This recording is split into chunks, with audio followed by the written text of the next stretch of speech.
Hello guys, আমরা চলে এসেছি আজকে নতুন একটা ব্লগ নিয়ে। তোমরা আমার পরিবেশটা দেখেই বুঝতে পারছো আমরা কিন্তু একটা অন্যরকম জায়গায় চলে এসেছি। হ্যাঁ, এটা একটা গ্রাম এবং এই গ্রামটা হচ্ছে আমার মামা বাড়ি।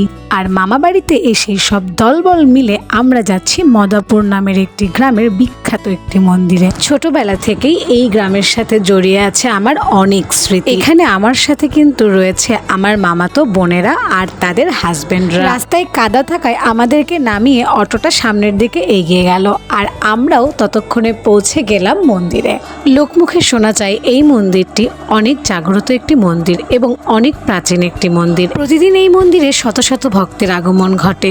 এই মন্দিরে নাকি মনের ইচ্ছা নিয়ে এলে কেউ খালি হাতে ফিরে যায় না। এই মন্দিরে বাবা ভোলানাথ রাজরাজেশ্বর রূপে পূজিত হন। তোমরা কারা কারা এই মদাপুর গ্রামে এসেছিলে এবং এই মন্দির দর্শন করেছিলে সেটা কিন্তু আমাকে অবশ্যই কমেন্টে জানাও। আর যারা যারা আসনি তারা কিন্তু চলে আসতে পারো এই মন্দিরে তোমাদের মনের ইচ্ছাগুলো নিয়ে। মন্দিরে যেতে যেতেই মন্দিরে পুজো শুরু হয়ে গিয়েছিল। পুজো দর্শন করে আমরা মন্দির থেকে বেরিয়ে আসি। এই মন্দিরটা বেসিক্যালি একটা বটগাছকে ঘিরে। আর কথিত আছে এই মন্দিরে আসলে অন্তত 3বার থেকে 7বার অবশ্যই মন্দিরের চারপাশ প্রদক্ষিণ করতে হবে। তাই আমরাও সকলে মিলে সেদিন 3বার মন্দিরটা প্রদক্ষিণ করলাম। আর যে কোনো মন্দিরই তো শান্তির জায়গা, আর এতটা শান্ত ছিল পরিবেশটা, আমার খুবই ভালো লাগছিল। মন্দিরটা প্রদক্ষিণ করে মনে একটা আলাদা শান্তি অনুভব করছিলাম। মন্দিরটা খুব জাঁকজমকিত না হলেও আমি তোমাদের রেকমেন্ড করব একবার হলেও মন্দিরে গিয়ে রাজরাজেশ্বরজির দেখা করে এসো। প্রদক্ষিণ করা শেষ করে আমরা কিছুক্ষণ মন্দিরে বসলাম, কিছুটা নিরিবিলি সময় কাটালাম। বেশ ভালো লাগছিল, চারপাশটা বেশ নিরিবিলি আর শান্ত। এরকম ধরনের পরিবেশ আমার অনেক ভালো লাগে। এরপরে আমরা সেখান থেকে বের হয়ে আসলাম। বের হয়ে আমরা বাড়ির উদ্দেশ্যে রওনা দেব, কারণ বেশ দুপুর হয়ে গিয়েছিল আর খাওয়া দাওয়ারও সময় হয়ে গিয়েছিল।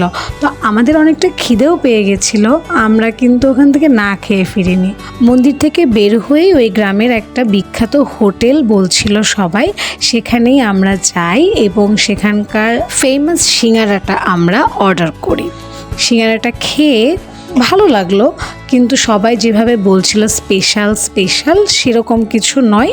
আমাদের কুষ্টিয়াতেও এরকম এর থেকে ভালো সিঙ্গারা পাওয়া যায়, তবে ঠিকঠাক ছিল। সিঙ্গারাটা বেশ মজা ছিল। সিঙ্গারাটার সঙ্গে কাঁচা পেঁয়াজ দিয়েছিল, সেটা খেতেই বেশি মজা লাগছিল। এখানে খাওয়া দাওয়া শেষ করে আমরা কিছুক্ষণ আড্ডা দিলাম আর তারপরেই বেরিয়ে পড়লাম বাড়ির, কারণ দুপুর হয়ে গিয়েছিল। বাড়ি থেকে সবাই ফোন করছিল, তাই তাড়াতাড়ি চলে গেলাম বাড়ির। আজকের ভিডিওটা এই পর্যন্তই। পুরো ভিডিওটা দেখে তোমাদের কেমন লাগলো সেটা কিন্তু আমাকে কমেন্টে জানাবে। আর লাইক, শেয়ার অ্যান্ড সাবস্ক্রাইব করতে ভুলো না। টাটা।